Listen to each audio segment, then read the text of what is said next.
মৰমৰ ছাত্ৰ ছাত্ৰীসকল আজি আমি দ্বিতীয় শ্ৰেণীৰ অসমীয়া বিষয়ৰ ঝংকাৰ পাঠ্যপুথিখনত থকা অধ্যায় নম্বৰ হৈছে 5 পাঠ হৈছে 2 আৰু পাঠৰ নাম হৈছে কি শুৱালকুছি। এইখন আজি আমি পঢ়িম। তোমালোকে ভিডিঅটো মনোযোগৰে চাবা। প্ৰথমে কি কৈছে পঢ়ো আহা।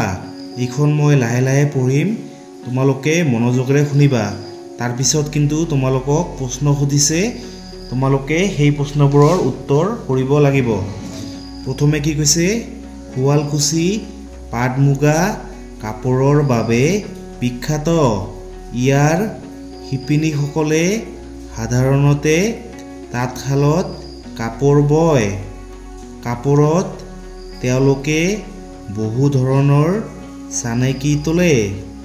তাঁত ববৰ বাবে তেওঁলোকে ঘৰতে সূতা কাটে। সূতা কাটিবৰ বাবে যঁতৰ ব্যৱহাৰ কৰে।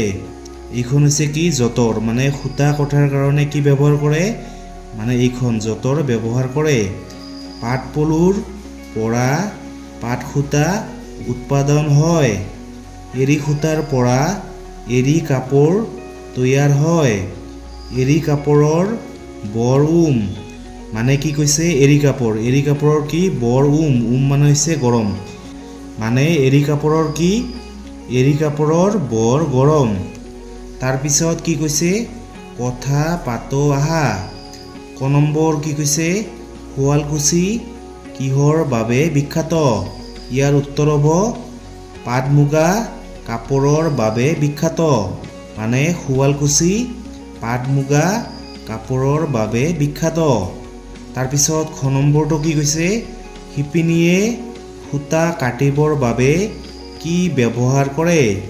ইয়াৰ উত্তৰ কি হ'ব শিপিনীয়ে সূতা কাটিবৰ বাবে যঁতৰ ব্যৱহাৰ কৰে। তোমালোকে ছবিখনত চাইছা, মানে কি ব্যৱহাৰ কৰে, শিপিনীয়ে সূতা কাটিবৰ কাৰণে যঁতৰ ব্যৱহাৰ কৰে।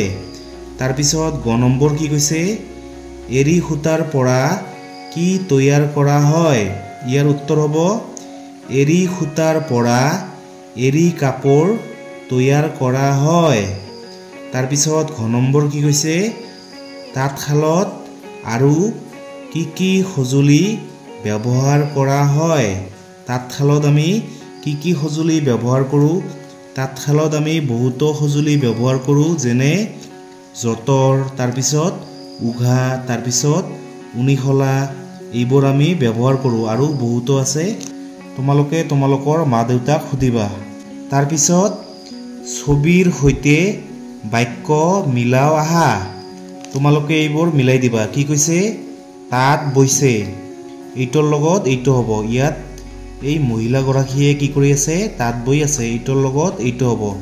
তাৰপিছত যঁতৰত সূতা কাটিছে, এইটোৰ লগত এইটো হ'ব।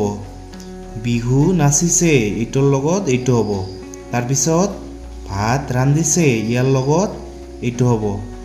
মৰমৰ ছাত্ৰ ছাত্ৰীসকল, তোমালোকে দ্বিতীয় শ্ৰেণীৰ ইংৰাজী, অসমীয়া আৰু গণিতৰ বাকীবোৰ ভিডিঅ' যদি এতিয়াও চোৱা নাই, তেনেহ'লে এইটো ভিডিঅ'ৰ ডেছক্ৰিপশ্যনত লিংক দিয়া আছে।